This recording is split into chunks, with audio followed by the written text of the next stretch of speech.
Buenos días, chicos. Vamos a empezar a explicar el tema 4, que lo hemos titulado Cuestiones importantes en el modelo lineal general, en donde básicamente vamos a explicar tres apartados distintos. El primero va a ser la multicolinealidad. En segundo lugar, os voy a explicar el uso y manejo de las variables ficticias en el modelo de regresión. Y por último, vamos a explicar de forma muy sintética el problema de tener en una muestra tanto observaciones atípicas como influyentes.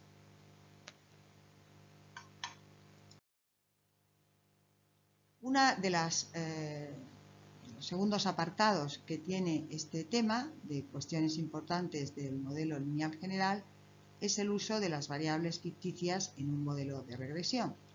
Aunque ya las hemos usado en algún caso en prácticas, aquí lo hacemos de una manera más formal. Definimos y trabajamos con variables ficticias y lo primero que hacemos es definirla.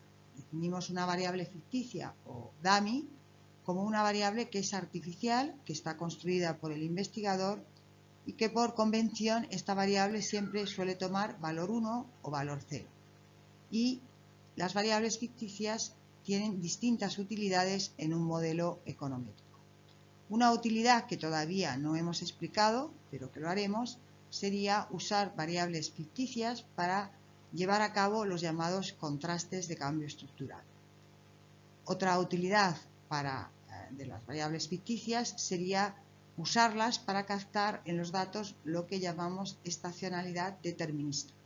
Entonces, en este caso, veremos un ejemplo en donde básicamente en Gretel veréis que es muy fácil, muy sencillo generar variables ficticias estacionales, que básicamente, por ejemplo, con datos mensuales, pues serían 12 variables ficticias, en donde la primera tomaría valor 1 si la fecha sería enero de cualquier año.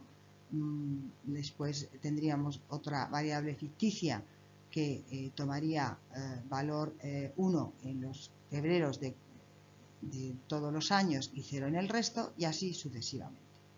Bueno, el uso que más hemos dado hasta ahora a las variables ficticias sería este tercer uso, que es lo que os estoy explicando normalmente en los ejemplos. Y es que a veces en una sección cruzada disponemos de información cualitativa, que son cualidades de los individuos que no se pueden medir ni en kilos ni en metros cuadrados, y tenemos información cualitativa pues acerca de un conjunto de individuos o de empresas que solo puede representarse e incluirse en un modelo a través de estas variables ficticias. Bueno, ejemplos clásicos de variables ficticias en un modelo de sección cruzada sería el sexo, una variable ficticia que, por ejemplo, podría tomar valor 1 si eres hombre, 0 si eres mujer, o al revés. La raza, en este caso, pues podríamos definir esta variable como que tome valor 1 si la raza es blanca y 0 en el resto, o el nivel de estudios que tiene un individuo. En este caso, a veces se tienen que definir distintas variables dummies para representar el nivel de estudios de un individuo, porque ha podido llegar a ser universitario, pero a lo mejor hay individuos que solo han llegado a hacer bachillerato, etc. Bueno, vamos a suponer el primer uso de las variables ficticias en un modelo de sección cruzada, en donde lo haré con un ejemplo muy sencillo, en donde básicamente el objetivo es explicar las diferencias salariales que hay entre un conjunto de individuos que tienen diferentes niveles de estudios. Como os decía hace un momento, en principio vamos a definir tantas variables ficticias como niveles de estudio, aunque al final veremos que no hace falta al final definir tantas variables ficticias. Estoy denotando como E sub I1 a la primera variable ficticia que toma valor 1 si el individuo tiene estudios primarios, y esta variable toma valor 0 en el resto de los casos. La segunda variable ficticia se llama SUI2 y toma valor 1 si el individuo ha llegado a tener estudios secundarios. Toma valor 0 en el resto de los casos. Finalmente, la tercera dummy, que llamamos SUI3, se activa, es decir, toma valor 1 si el individuo tiene estudios superiores, es decir, ha llegado a la universidad, y 0 en el resto de los casos. Una vez definidas las variables ficticias así, es decir, el nivel de estudios usando estos tres regresores, lo que hacemos es denotar como W sui al salario del individuo iésimo. Y una primera especificación, repito, porque puede haber otras, de esta función de salarios, que solo dependería del nivel de estudios del individuo, sería esta ecuación o esta regresión que tenéis aquí, en donde lo que hago es decir que el salario del individuo iésimo viene explicado por su nivel de estudios. Pero el nivel de estudios viene representado a través de tres regresores, que son estas tres dummies, SUI1, SUI2, SUI3. Lo único que hago para escribir el modelo de regresión es asociar a cada una de estas variables ficticias un coeficiente. Por lo tanto, beta 1 sería el coeficiente asociado a la primera variable dummy de nivel de estudios, beta sub 2 sería el coeficiente asociado a la segunda dummy y beta sub 3 el coeficiente asociado a la última. Como siempre, este que es el modelo econométrico teórico, epsilon sui sería el error, la perturbación aleatoria del modelo. Bueno, ¿cómo se interpretan los coeficientes asociados a las dummies en esta regresión? Es decir, ¿qué interpretación teórica y después cuando tengamos una muestra, qué interpretación numérica tendrían los coeficientes beta 1, beta 2 y beta 3? Bueno, pues de esta ecuación, de este modelo de regresión, es muy sencillo entender cuál es la interpretación de los coeficientes beta 1, beta 2 y beta 3. Está claro que las variables ficticias, como son variables discretas, lo que no podemos hacer aquí para interpretar los coeficientes sería calcular derivadas, pero sí podemos calcular el salario esperado, es decir, tenéis aquí la esperanza del salario de un individuo, sabiendo o condicionado a que ese individuo solo tiene estudios primarios. Por lo tanto, si solo tiene estudios primarios, tengo que calcular el valor esperado del salario cuando la primera variable dummy se activa, toma valor 1, y la segunda y la tercera son 0. Es decir, que tomando valores esperados en la expresión de arriba, lo que obtengo sería beta 1 por el valor de la primera dummy, que sería 1, por lo tanto quedaría simplemente el coeficiente beta 1, y el segundo y el tercer término se anularían, puesto que estas dos dummies serían 0. Teóricamente, el valor esperado de la perturbación aleatoria es 0 por hipótesis y por lo tanto beta 1 no es más que el salario esperado, cuando tengamos una muestra sería el salario medio de un individuo que tiene estudios primarios. De la misma manera voy a poder calcular el salario esperado ahora de un individuo que ha llegado a tener estudios secundarios. En este caso, del modelo econométrico inicial, calcularía el valor esperado del salario WI del individuo cuando o condicionado a que tiene estudios secundarios. Por lo tanto, la primera dummy tendría valor 0, la segunda dummy tendría valor 1 y la tercera tendría valor 0. Del modelo anterior, cuando calculamos este valor esperado, lo que tendríamos es que el primer término, beta 1 por SUI1, se anularía. En el segundo término tendríamos el coeficiente beta 2, la dummy asociada tomaría valor 1, por lo tanto quedaría simplemente el coeficiente beta 2, y por último el tercer término se anularía. Como siempre, y ya no lo vuelvo a repetir, el valor esperado del término de error sería 0. Por lo tanto, beta 2, es decir, el coeficiente asociado a la segunda dummy, no sería más que el salario esperado de un individuo que ha llegado a instituto, es decir, a tener estudios secundarios. Finalmente, es muy sencillo ver ahora cuál sería la interpretación de beta 3, es decir, el salario esperado de un individuo con estudios superiores. De la misma forma que he hecho antes, el valor esperado de V sub I condicionado a que la primera y la segunda DAMI se anulan, pero la tercera toma valor 1 porque el individuo tiene estudios superiores, lo que quedaría sería precisamente el coeficiente beta 3, que sería el beta asociado a la tercera DAMI. Por lo tanto, en esta función de salarios inicial, la interpretación teórica de los coeficientes asociados a las DAMIs es muy sencilla. Podemos incluso también interpretar diferencias entre estos coeficientes. Por ejemplo, la diferencia entre beta 2 y beta 3 lo tenemos aquí. Sería básicamente la diferencia entre el salario esperado o el salario medio de un individuo que tiene estudios secundarios con respecto al de un individuo que tiene estudios superiores. Y por lo tanto, antes de estimar, pues supondríamos que la diferencia entre beta 2 y beta 3 tendría que ser negativa, en el sentido de que suponemos que el salario medio de un individuo universitario o con estudios superiores debería ser mayor que el salario esperado de un individuo con estudios solo secundarios.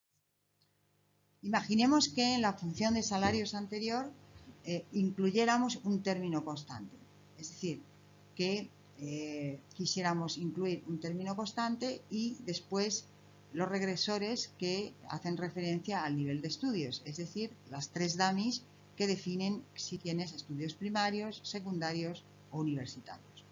Si incluyéramos un término constante y además las tres variables DAMIs que son excluyentes entre sí, nosotros mismos generaríamos un problema de multicolinealidad exacta. ¿Por qué? Porque se cumple una restricción, se cumple una igualdad para cada individuo, que es esta, es que la suma del valor de la primera DAMI más la suma más de la segunda más la tercera generaría siempre 1. Es decir, imaginaos que tenemos una muestra, entonces estas tres variables DAMIs excluyentes indicarían que, por ejemplo, el primer individuo tiene estudios primarios. Pues esta variable DAMI, la primera, tomaría valor 1, pero la segunda y la tercera tomarían valor 0. Por lo tanto, la suma 1 más 0 generaría 1. Si vamos a otro individuo que, por ejemplo, tuviera estudios universitarios, lo que pasaría es que tendría en esta DAMI, en la primera, valor 0, en la segunda, valor 0 y en la tercera, valor 1. Por lo tanto, la suma también sería un 1.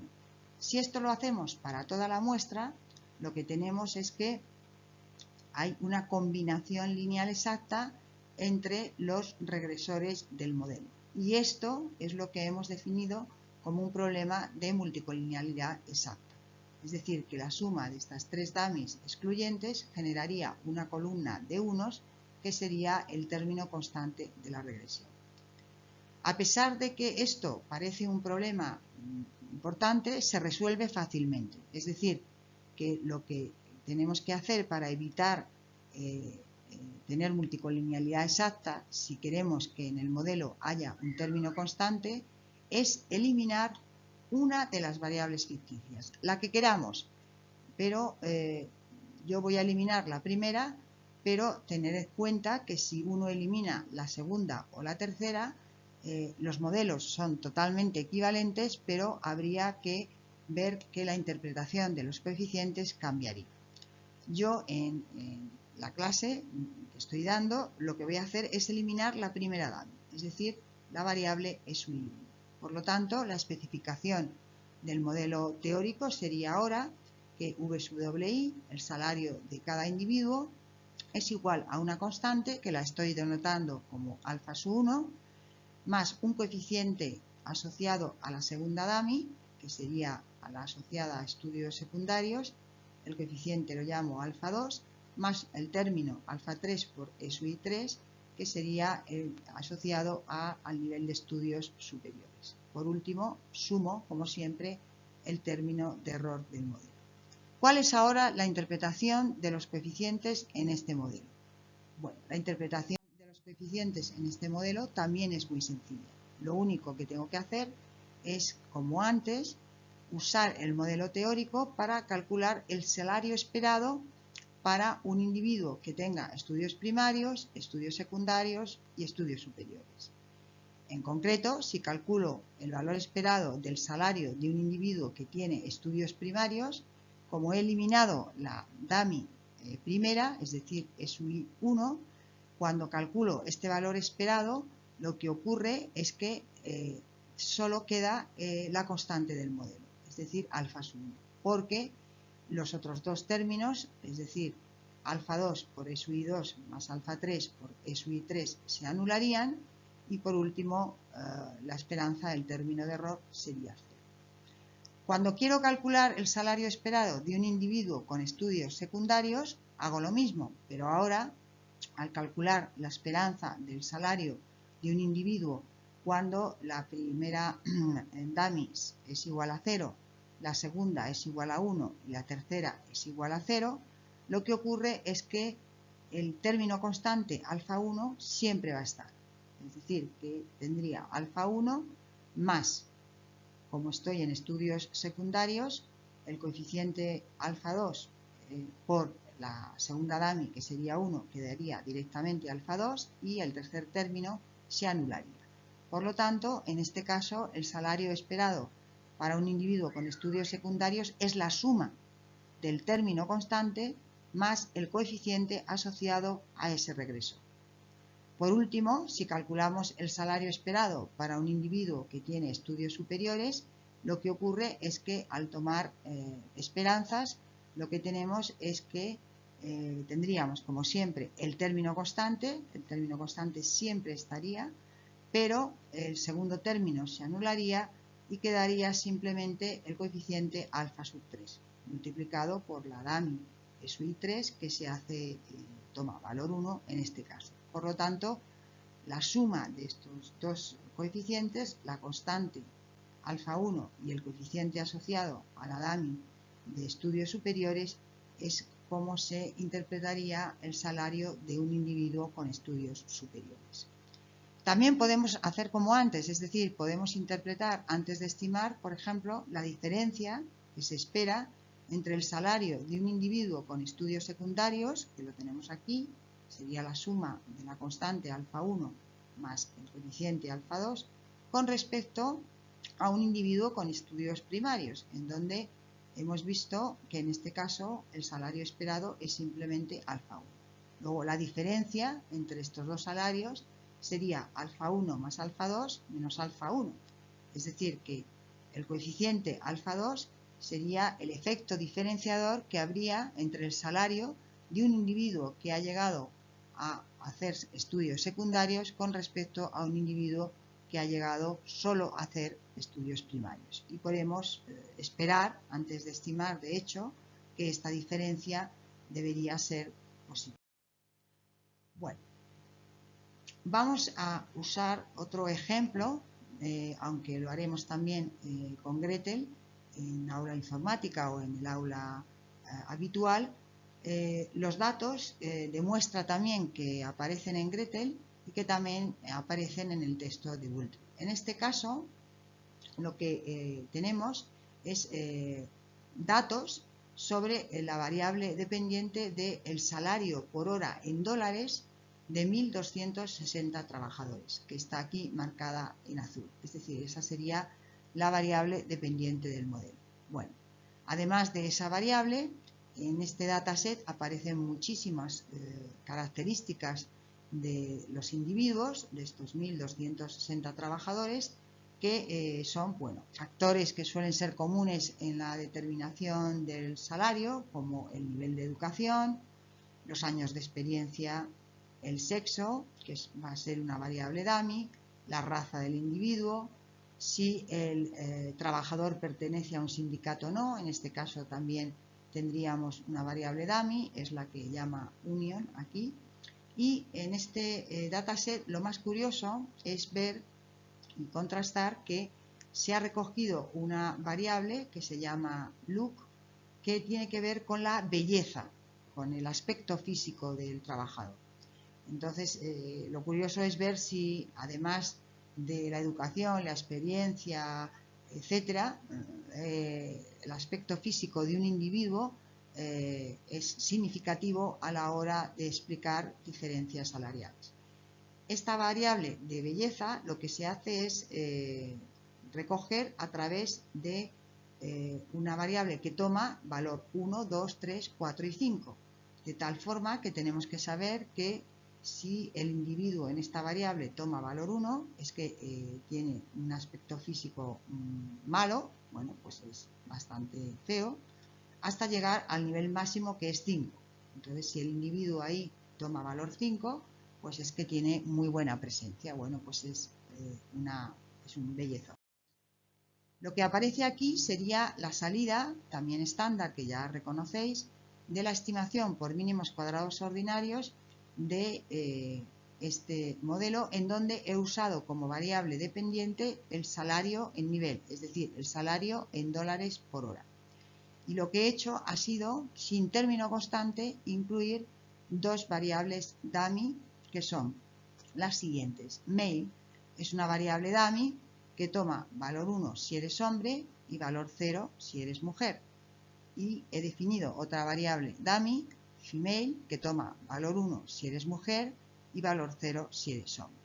Aquí aparecerían los coeficientes asociados y estimados por MCO a cada uno de estos regresores, y si nos fijamos, por ejemplo, en el contraste de significación individual de cada uno de estos coeficientes, fijaros en el p-valor.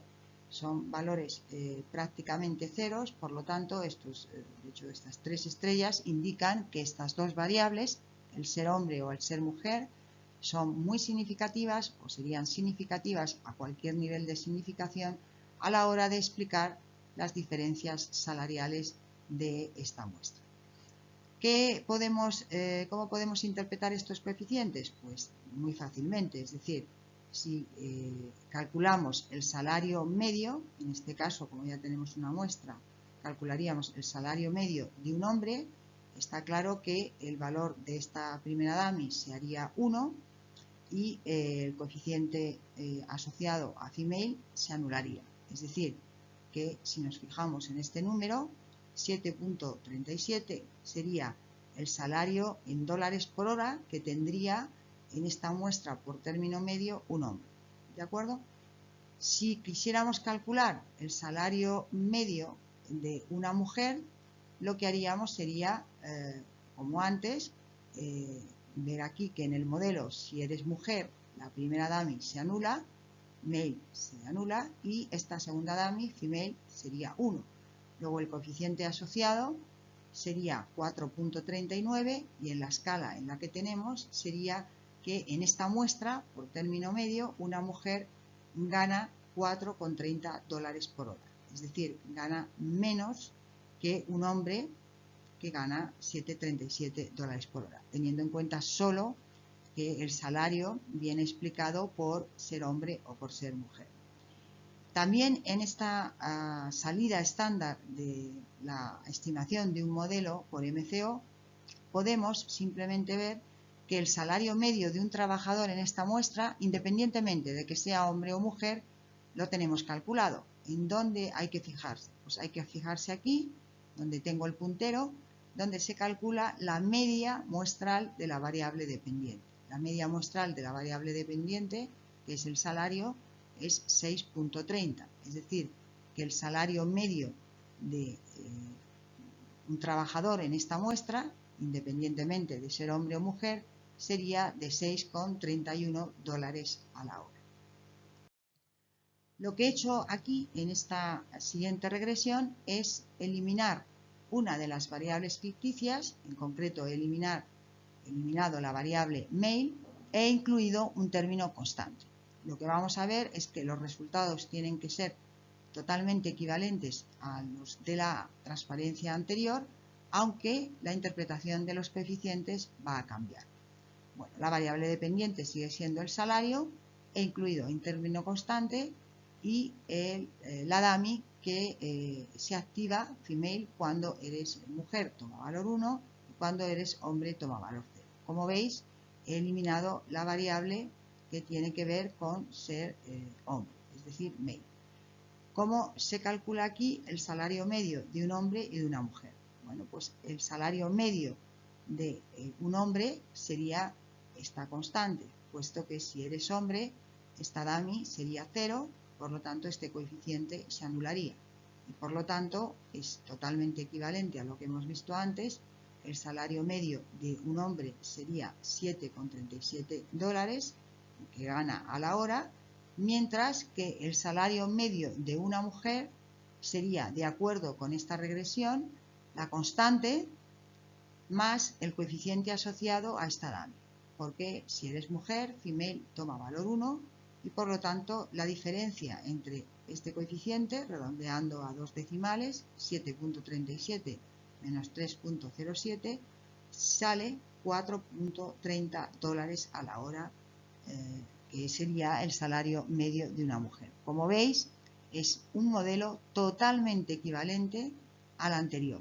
Y lo único que he hecho ha sido incluir término constante, pero he tenido que eliminar una de las dummies, en concreto he eliminado la de ser hombre, podría haber eliminado otra, para no generar yo misma multicolinealidad estricta, dado que si meto término constante, la suma de las dos variables ficticias de ser hombre o ser mujer sería siempre igual a 1 para cualquier individuo de esta muestra.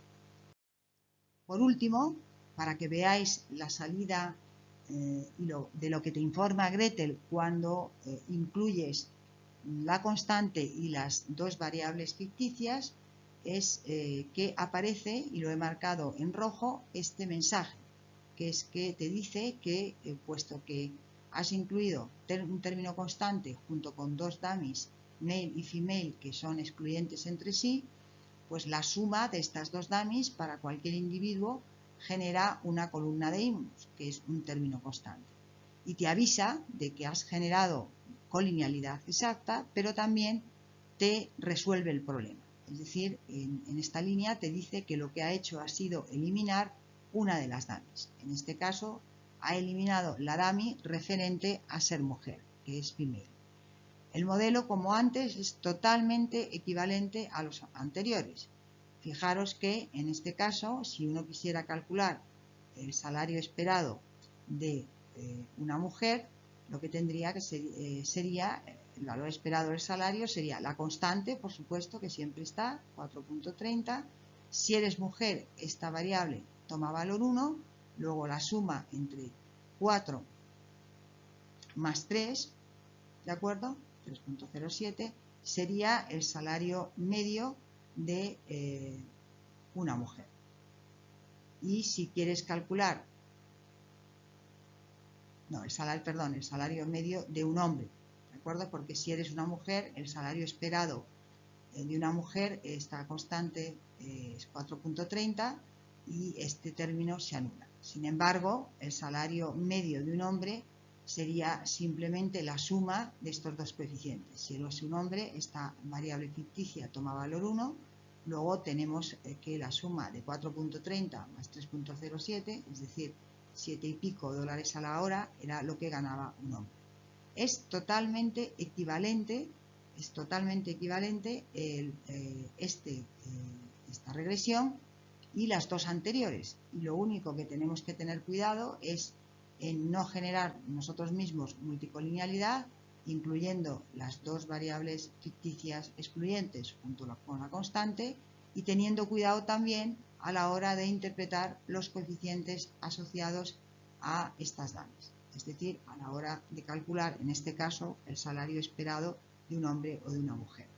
Fijaros que Gretel, en el caso de que tengamos multicolinealidad exacta, pues nos da un mensaje de que existe el problema, pero es que además nos resuelve el problema, porque elimina una de las variables ficticias y por lo tanto siempre tenemos un modelo estimado que podemos interpretar y usar. Bueno, en este apartado vamos a estudiar el uso de las variables ficticias para otra utilidad, que es para llevar a cabo lo que llamamos contrastes de cambio estructural. Los contrastes de cambio estructural os los voy a explicar a través de un ejemplo y en él vamos a ver cómo es muy importante el uso de variables ficticias que en este caso van a ser temporales, es decir, que van a tomar valor 1 en ciertos momentos del tiempo y valor 0 en otros periodos diferentes. Bueno, el ejemplo en el que nos vamos a basar es suponer que deseamos estimar una función de consumo de tipo keynesiano. Vamos a suponer que tenemos datos anuales y que deseamos contrastar si el consumo autónomo, es decir, la constante de esa regresión, ha cambiado estructuralmente o no a raíz o a causa de una crisis. Esa crisis sabemos que se produjo en un año concreto. Esto es fundamental saberlo. Y ese año concreto, es decir, ese punto de corte, es lo que vamos a denotar por N-1. Bueno, si queremos llevar a cabo este contraste de cambio estructural parcial, es decir, ver si el consumo autónomo de esta función de consumo ha cambiado estructuralmente o no a raíz de esa crisis que se produjo en ese año, entonces lo primero que tenemos que hacer, aunque después veremos que se puede simplificar, es definir dos variables dummies temporales que van a ser excluyentes. ¿Por qué? Porque la primera dummy, que está aquí y que la defino como D1t, va a tomar valor 1 en todos los años previos a la crisis y va a tomar valor 0 en todos los años posteriores a la crisis. Y la segunda dummy temporal, que la denoto como D2t, se va a activar, es decir, va a tomar valor 1 en los años posteriores a la crisis y va a tomar valor 0 en los años anteriores a la crisis. Por eso digo que estas dos dummies son excluyentes, es decir, que cuando la primera dummy toma valor 1, la segunda dummy toma valor 0 y así sucesivamente. Bueno, cuando queremos usar estas variables dummies temporales para llevar a cabo ese contraste de cambio estructural parcial, lo único que debemos hacer es construir este modelo que se va a poder estimar para toda la muestra. Fijaros que aquí este modelo se va a poder estimar para el año 1, el año 2, el año N-1, que es el punto de corte, el año en el que se produjo la crisis, hasta el año final. En este modelo lo que hacemos es simplemente construir una función de consumo en donde el consumo en cada año va a ser igual a un consumo autónomo o una constante que llamamos alfa-1 y la multiplicamos por un regresor, que va a ser la primera dummy, es decir, la primera dummy, que sabéis que es la que toma valor 1 en los años previos a la crisis. Va a aparecer, sumando en este modelo, otro término en donde el regresor va a ser la segunda dummy que hemos definido. Recordad que esta dummy toma valor 1 en los años posteriores a la crisis y a esta dummy le asocio un coeficiente que llamo alfa-2, que va a ser el consumo autónomo que se va a producir en los años posteriores a la crisis. Como no quiero contrastar un cambio estructural en la propensión marginal a consumir, en esta función de consumo simplemente añadiría el coeficiente beta, que sería la propensión marginal a consumir, por el PIB en cada año de este país, más, como siempre, el término de error en cada año. Es decir, que esta función de consumo, ahora vamos a ver si hemos utilizado bien las dummies o no, sería la que habría que estimar una vez que hayamos definido estas dos variables dummies temporales, que ya veréis que en Gretel es inmediato, y en donde tendríamos que estimar los coeficientes alfa-1, alfa-2 y beta.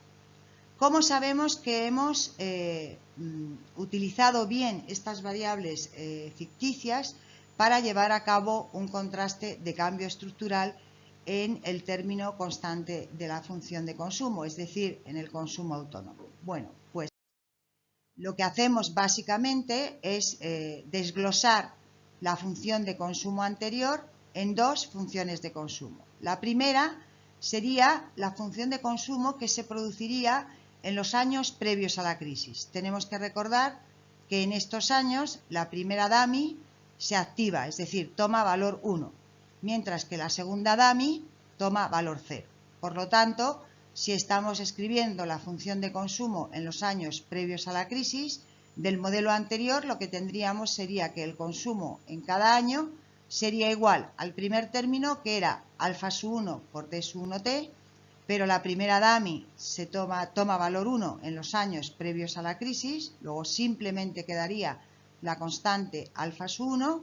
El segundo término, que sería alfa sub 2 por d sub 2t, se anularía, puesto que estoy solo en los años previos a la crisis y por lo tanto la segunda dummy ahí toma valor 0.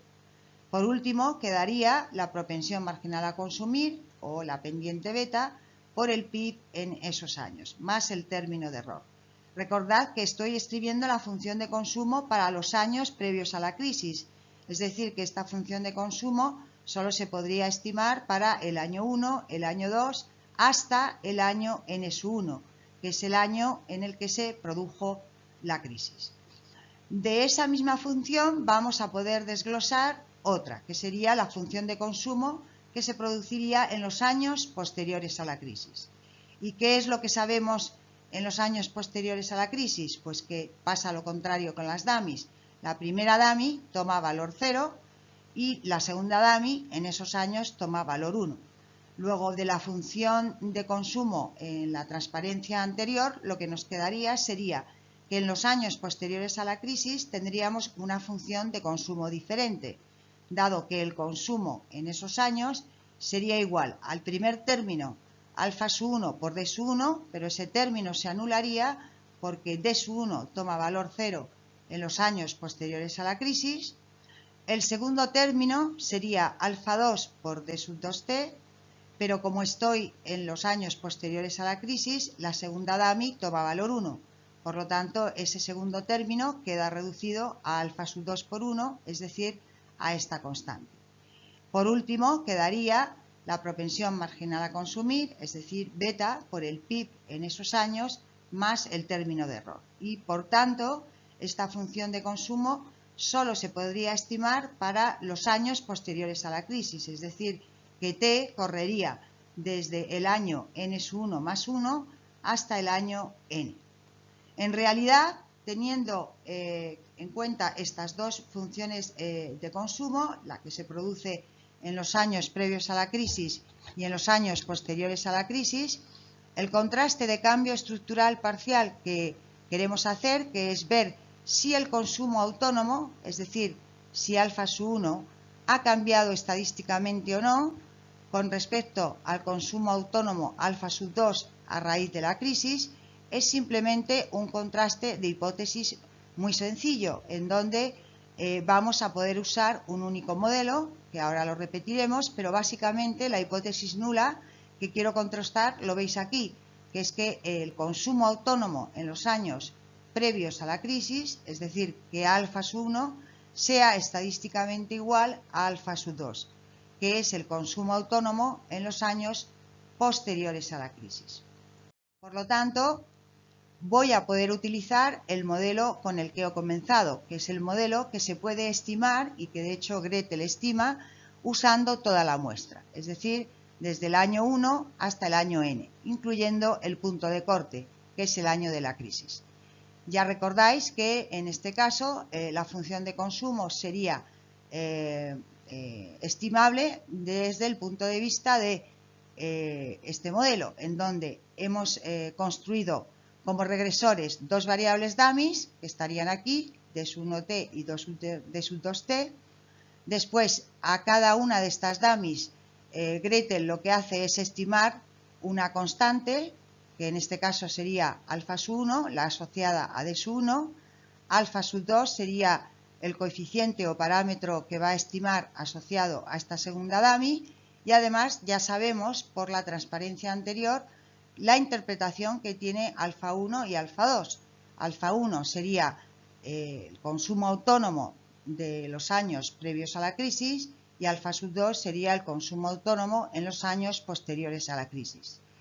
Y por último, la propensión marginal a consumir beta quedaría multiplicado por el PIB en cada año más un término de error. Este modelo lo vamos a poder estimar por Gretel usando todos los años Y la hipótesis nula a contrastar también os la he adelantado antes, es decir, que bajo la hipótesis nula lo que quiero es contrastar la igualdad de estos dos coeficientes, que alfa 1 sea igual a alfa 2, es decir, que el consumo autónomo previo a los años de la crisis coincide con el consumo autónomo en los años posteriores a la crisis, frente a la hipótesis alternativa de que alfa 1 es distinto a alfa 2. Bueno, en realidad, ¿qué pasa si rechazamos la hipótesis nula en favor de la alternativa? Si estamos en favor de la alternativa, lo que podemos decir es que ha habido un cambio estructural parcial, es decir, la crisis ha cambiado el consumo autónomo de este modelo, es decir, que ha habido un cambio estructural en este parámetro, que es el consumo autónomo, de acuerdo, a raíz de la crisis. El consumo autónomo en los años previos a la crisis estadísticamente va a ser diferente al consumo autónomo en los años posteriores a la crisis. Y en este caso, rechazar la nula supone decir que existe o que ha habido un cambio estructural parcial en el consumo autónomo a raíz de la crisis. En el caso contrario, en el que después de llevar a cabo este contraste no se rechace la hipótesis nula, entonces decimos que no ha habido un cambio estructural en ese parámetro. ¿Por qué? Porque bajo la nula ambos consumos autónomos, alfa 1, son iguales, en donde alfa 1, recuerdo, es el consumo autónomo en los años previos a la crisis y alfa 2 sería el consumo autónomo en los años posteriores a la crisis. Por lo tanto, como veis, el contraste de cambio estructural parcial en este caso se reduce simplemente a definir correctamente dos variables ficticias temporales y estimar un modelo en donde podemos diferenciar el consumo autónomo de los años anteriores a la crisis y el consumo autónomo de los años posteriores a la crisis.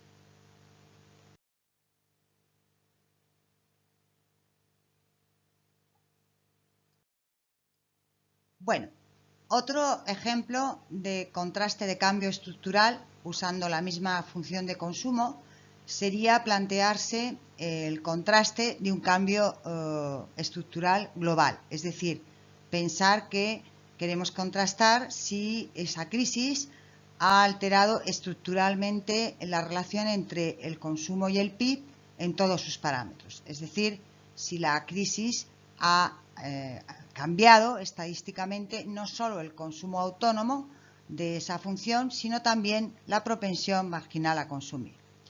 Si este es el tipo de contraste que queremos hacer, que es un contraste que llamamos global porque va a afectar a todos los parámetros del modelo, entonces la idea sigue siendo la misma que en el ejemplo anterior. Lo primero que tenemos que hacer es definir la DAMI D1T y D2T, que van a ser exactamente iguales que en el ejemplo anterior, pero el modelo con el que vamos a tener que contrastar si todos los parámetros han cambiado o no a raíz de la crisis se complica un poco. En concreto, el modelo que vamos a poder estimar va a ser el siguiente. El consumo en cada año va a ser igual a este término, en donde lo que hacemos sería multiplicar a la primera DAMI de su 1T, la que se activa en los años previos a la crisis, por el coeficiente alfa 1. El segundo término sería afectar a la segunda DAMI de su 2T, que es la que se activa en los años posteriores a la crisis, por el coeficiente que llamamos alfa 2. Pero si el contraste también es global, también queremos ver si la propensión marginal a consumir cambia o no a raíz de esta crisis. Por lo tanto, tendríamos que construir dos nuevos regresores. El primero sería el producto del PIB en cada instante de tiempo, en cada año, por la primera DAMI, que recordad que toma 1 en los años previos a la crisis, y a este regresor, que es este producto, lo que hacemos es asociarle un coeficiente que llamamos beta sub 1 y que después veremos que la interpretación económica sería la propensión marginal a consumir en los años previos a la crisis. Por último, tendríamos que definir un último regresor, que sería el producto del PIB en cada año por la segunda DAMI, en donde la segunda DAMI, recordad que toma valor 1 en los años posteriores a la crisis.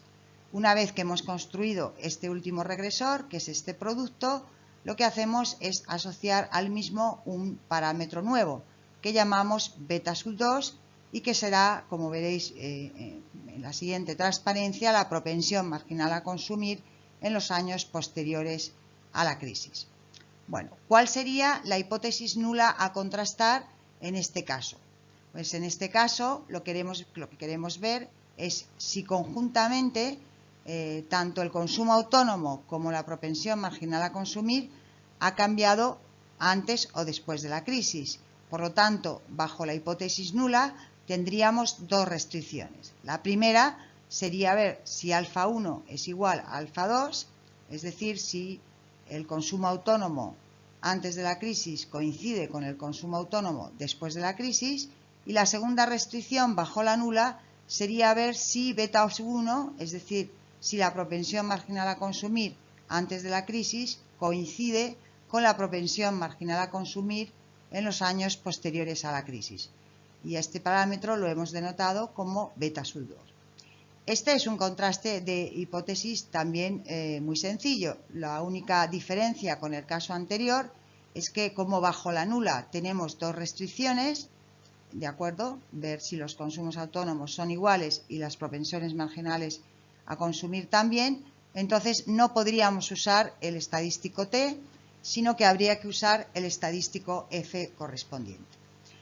¿Qué pasa en el caso de que rechazamos la hipótesis nula? Si rechazamos la hipótesis nula de la igualdad de los dos consumos autónomos y de las dos propensiones marginales a consumir, entonces es cuando decimos que ha habido un cambio estructural global en esa función a raíz de la crisis. Es decir, que la crisis ha roto estructuralmente la relación entre el consumo y el PIB y por lo tanto ha alterado los dos parámetros de este modelo, tanto el consumo autónomo como la propensión marginal a consumir.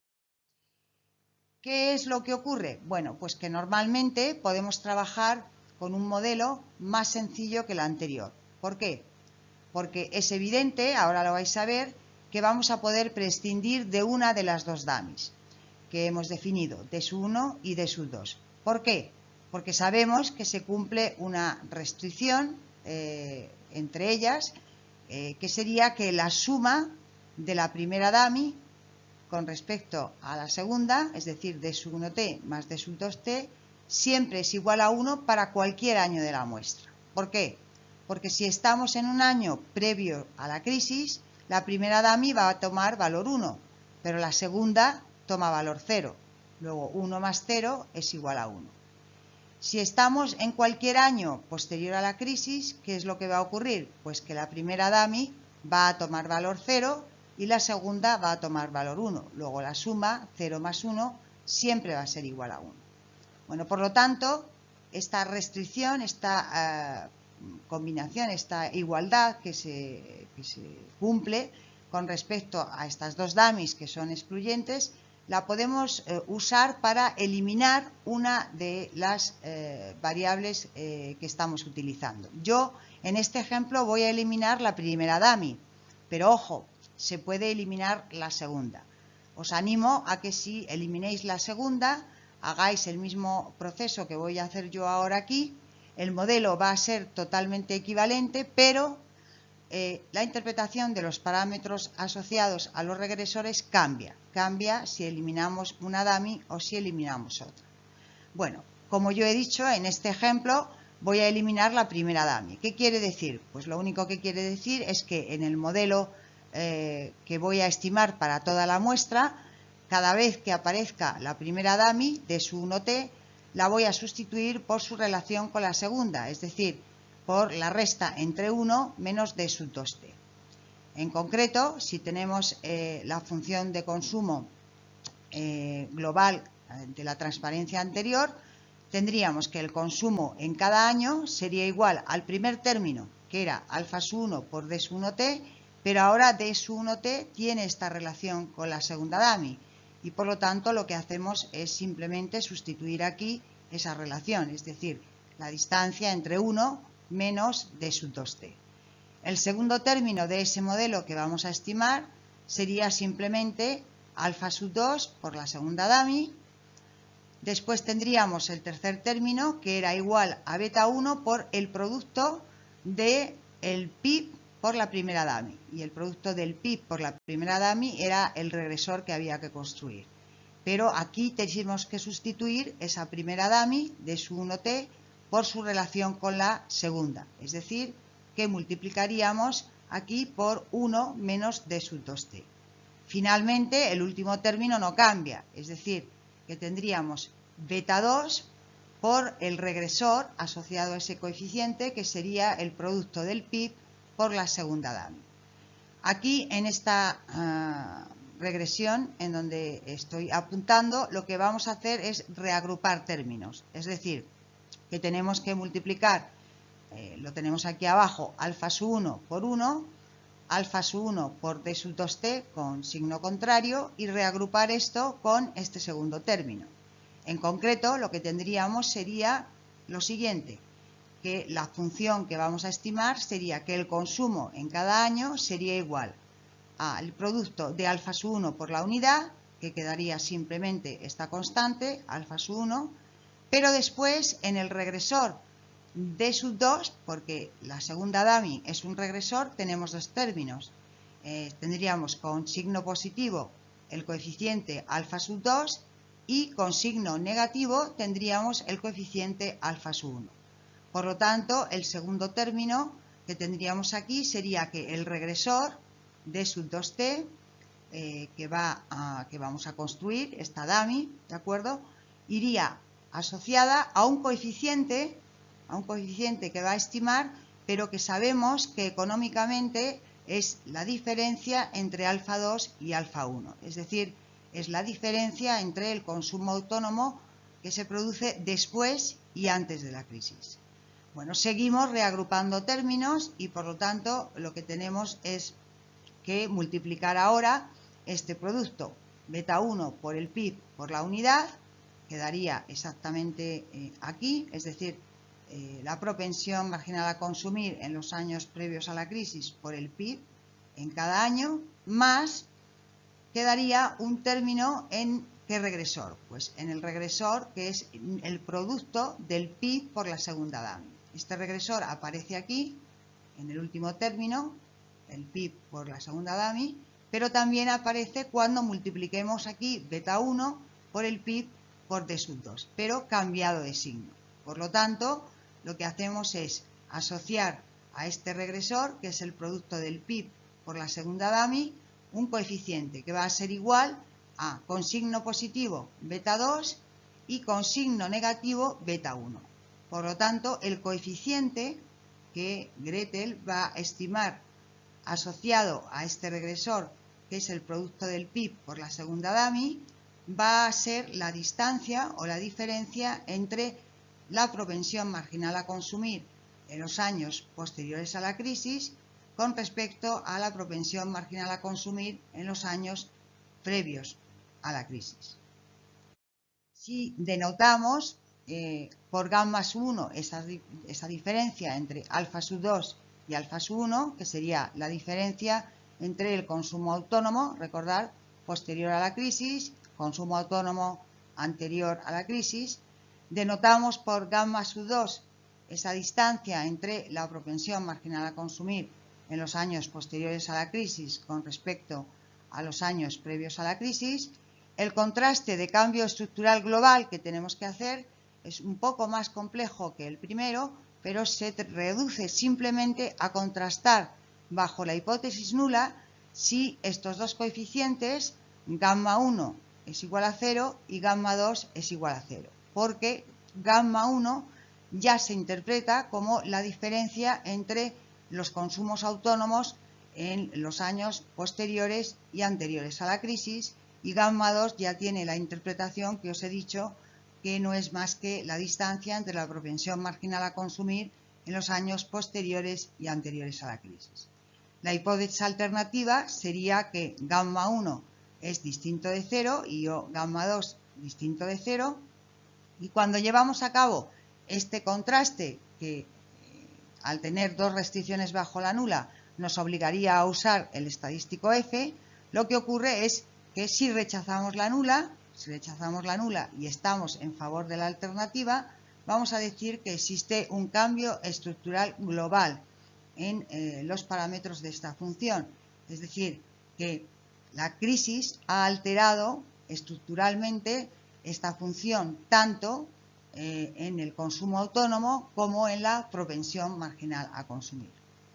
En el caso en el que esta hipótesis nula no se rechace, es decir, que gamma 1 sea igual a 0 y gamma 2 sea igual a 0, lo que estamos en definitiva diciendo es que la crisis no ha afectado a la relación entre el consumo y el PIB, es decir, que los consumos autónomos son iguales, los consumos autónomos posteriores y anteriores a la crisis, y que tampoco la crisis ha afectado a la propensión marginal a consumir que se podría estimar en los años posteriores y anteriores a la crisis. Por lo tanto, como veis, los contrastes de cambio estructural pueden ser parciales o globales, pero simplemente se traducen al final en contrastes de hipótesis que ya hemos hecho en el tema 3, en donde a veces, como en este caso, tendríamos que usar el estadístico F al haber dos restricciones bajo la nula.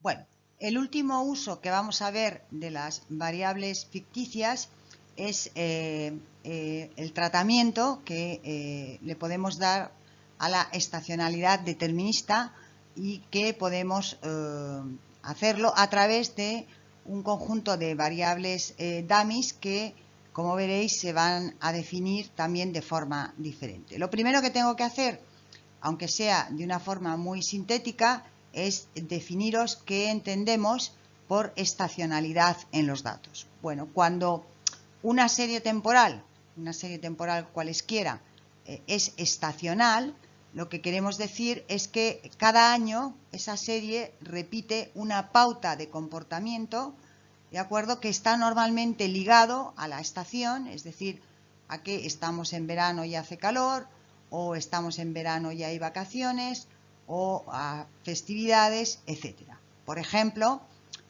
cuando llega el verano tenemos calor y entonces la gente consume más helados. Entonces, si tenemos una serie temporal del consumo de helados acerca de una muestra mensual, lo que tendríamos sería estacionalidad, porque observaríamos que cada año el consumo de helados tendría un pico alto en los meses de más calor, por ejemplo julio y agosto, y eso se va a repetir en un año y en el año siguiente, porque llega el mes de agosto y también hace calor y se consumen más helados, y por lo tanto esa pauta repetitiva cada año es lo que llamamos estacionalidad. Hay muchas variables económicas que presentan estacionalidad, por ejemplo el IPI. El IPI es el índice de producción industrial, y también qué es lo que ocurre cuando llega el verano. Cuando llega el verano, pues entonces se cierran muchas fábricas por vacaciones. Entonces, si tenemos una serie temporal del IPI mensual a lo largo de una serie de años, lo que vamos a observar es una pauta que se repite cada año, en donde normalmente en agosto, que es cuando la gente coge las vacaciones, el IPI tiene una bajada impresionante, hay un pico hacia abajo, ¿de acuerdo?, que se repite al año siguiente, cuando llega otra vez el mes de agosto y la gente se va de vacaciones. Entonces, un pico bajo en un año, en el mes de agosto, va seguido de un pico bajo del IPI en el siguiente año, y así sucesivamente. En el ejemplo que tenéis aquí, en este gráfico, lo que he escogido es la muestra que representa la evolución del número de matrimonios que se celebran en España desde enero de 1991 hasta diciembre del 2002. Es decir, hemos escogido un total de 144 observaciones y normalmente lo que hacemos es dibujar primero la serie temporal para ver si visualmente encontramos estacionalidad o no en los datos. Entonces, como observáis, aquí de lo que se trata es de una serie que tiene un pico alto, ¿de acuerdo? Y después un pico bajo. Y esto se repite al año siguiente, un pico muy alto y un pico muy bajo. Y al año siguiente tenemos un pico alto y un pico bajo. Con respecto a la media global del número de matrimonios, que estaría por aquí, según apunto en el puntero, lo que ocurre es que está claro que esta variable tiene que ser muy estacional porque se producen o se celebran muchos más matrimonios por encima de la media en estos meses que estoy marcando, este pico alto, este pico alto, este pico alto, etcétera, y se producen muchos menos matrimonios que la media global en otros meses, que serían estos picos bajos que estoy señalando con el puntero. Bueno, además de la marcada estacionalidad que tiene esta serie, el número de matrimonios que se celebran en España, si observáis, también parece que hay una ligera tendencia a la baja. Es decir, parece que el número de matrimonios que se han celebrado en España desde 1991 hasta el 2002 parece que ha bajado un poco. Bueno, de todas las formas, lo que nos interesa es ver cómo vamos a usar las variables dummies para captar este comportamiento estacional que sigue esta serie. Vamos a ver más adelante que este modelo se va a poder estimar por MCO usando Gretel y todo el mundo pues entenderá que lo que ocurre es que normalmente la gente se casa más en los meses de primavera y verano. Es decir, que estos picos altos por encima de la media tienen que ser meses de verano o de otoño. Y la gente se casa menos en los meses de mucho frío. Es decir, que estos picos tan bajos se tienen que corresponder pues con meses pues, de enero, febrero, etc. En la siguiente transparencia lo que tenéis sería la salida estándar de Gretel cuando estamos estimando por MCO este modelo, en donde la variable dependiente es simplemente el número de matrimonios que se celebran en España en esta muestra, que ya os he dibujado. ¿Qué es lo que hacemos para captar en esa serie temporal esa marcada estacionalidad? Pues lo que hacemos sería, si la muestra es mensual, definir lo que llamamos 12 dummies estacionales. La primera la llamamos enero, la segunda febrero, marzo, abril y así hasta el último mes del año, diciembre. ¿Cómo o qué valores toman estas variables? Pues obviamente la variable enero va a tomar valor 1 en todos los meses de enero de los años de esta muestra y 0 en el resto de los casos. La variable dummy febrero pues va a tomar valor 1 en todos los meses de febrero de la muestra que estamos usando de todos estos años, desde 1991 hasta el 2002, y así sucesivamente. Por ejemplo, la dummy de diciembre sería una dummy que tomaría valores 1 en todos los meses de diciembre de todos los años de la muestra y 0 en el resto de los casos. Bueno, ya veréis que en Gretel, una vez que uno usa datos temporales y si uno quiere captar la estacionalidad de una serie temporal usando estos regresores, que son dummies estacionales, es inmediato generar para una muestra mensual estas 12 dummies mensuales, enero, febrero, marzo, abril, etc. Lo importante aquí es ver que una vez que hemos estimado el modelo, tengamos claro cuál es la interpretación del coeficiente asociado a cada dummy. Y el coeficiente asociado a cada dummy no es más que el número medio de matrimonios que se va a producir en ese mes. Es decir, sería, por ejemplo, para enero, el valor medio o el número medio de matrimonios que se produce en enero, en los eneros de esta muestra. Esta dummy toma valor 1, el resto toma valor 0 y por lo tanto en los meses de enero en media se casan 5.930 personas. Fijaros que de hecho el mes más alto, el mes en donde se producen más matrimonios, es el mes de septiembre. Y la interpretación aquí sería que si estamos en el mes de septiembre de cualquier año, esta DAMI toma valor 1, el resto toma valor 0 y por lo tanto este coeficiente sería el número medio que en esta muestra tenemos de matrimonios. Es decir, que en los meses de septiembre se casan en media más de 30.000 personas, que sería el valor más alto. Fijaros que octubre también es un mes en donde se produce mucho número de matrimonios, es decir, sería el segundo coeficiente más alto. En los meses de octubre de esta muestra, en media se casan más de 24.000 personas. Meses bajos, pues lo que hemos visto antes en el gráfico, es decir, cuando hace mucho frío, por ejemplo en enero, pues el número medio de matrimonios es 5.900 personas, ¿de acuerdo? Y es muy inferior al valor de septiembre, que sería el mes en donde se casa más gente. Fijaros además de que todas estas variables explicativas, que no son más que dummies estacionales, si vamos al p-valor, es decir, si vamos a ver la significatividad individual de los coeficientes, todos estos p-valores son prácticamente cero.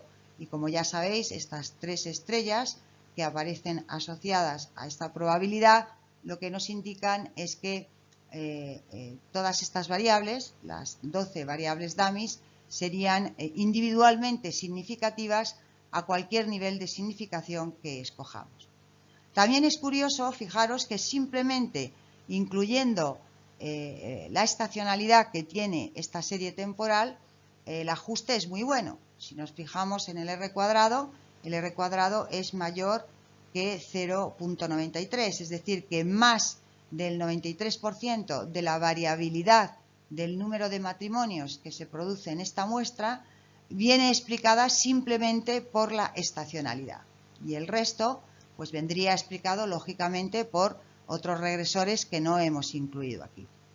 Bueno, como pasaba con las dummies que hemos usado antes para llevar a cabo contrastes de cambio estructural, vamos a ver que siempre se puede eliminar una de ellas, una de las 12 dummies, la que queramos en principio. El modelo va a ser siempre equivalente, eliminemos la que eliminemos, enero, febrero, marzo o diciembre. Pero hay que tener en cuenta que si eliminamos una de ellas, la interpretación de los coeficientes va a ser diferente a si eliminamos otra.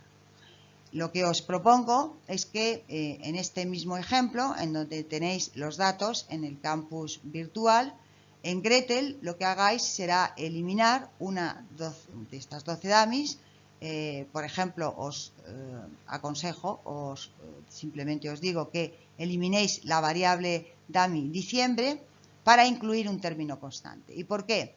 Porque si incluimos un término constante y además del término constante las 12 dummies estacionales, estaríamos generando nosotros mismos un problema que ya hemos visto, que es multicolinealidad exacta, porque sabemos que la suma de la dummy de enero más la dummy de febrero más la dummy de diciembre siempre sería igual a 1, es decir, que si estamos en un mes de enero de cualquier año, ¿de acuerdo?, esa primera dummy de enero toma valor 1, pero el resto es 0 y por lo tanto la suma siempre es igual a 1. Es decir, que la suma de estas 12 dummies estacionales para cualquier mes de la muestra generaría siempre una columna de unos y por lo tanto no podemos incluir término constante y a la vez las 12 dummies. Ahí ya sabéis que Gretel, si lo hiciéramos, nos avisaría de que tenemos un problema de multicolinealidad exacta y nos eliminaría la última dummy, es decir, que eliminaría la dummy asociada al mes de diciembre. Esto se puede hacer y lo que os propongo es que, aunque sea un modelo equivalente totalmente, el que tenéis aquí al que os propongo que estiméis, incluyendo un término constante, que veáis cómo cambia la interpretación de los coeficientes asociados a la constante después a la DAMI de enero, febrero hasta noviembre, ¿de acuerdo? Porque la DAMI asociada al mes de diciembre es la que hemos eliminado. Bueno, esto lo propongo, lo podéis hacer voluntariamente y, como os digo, tenéis los datos disponibles de esta muestra del número de matrimonios que se producen en estas fechas, accediendo al campus virtual y en este tema. Bueno, con esto hemos acabado el tema 4, que lo titulábamos Cuestiones importantes del modelo de regresión lineal general, y que básicamente ha tratado acerca de la multicolinealidad, definirla, tratarla, etcétera, y de el uso que pueden tener las variables ficticias, los múltiples usos que pueden tener las variables ficticias en un modelo de regresión lineal.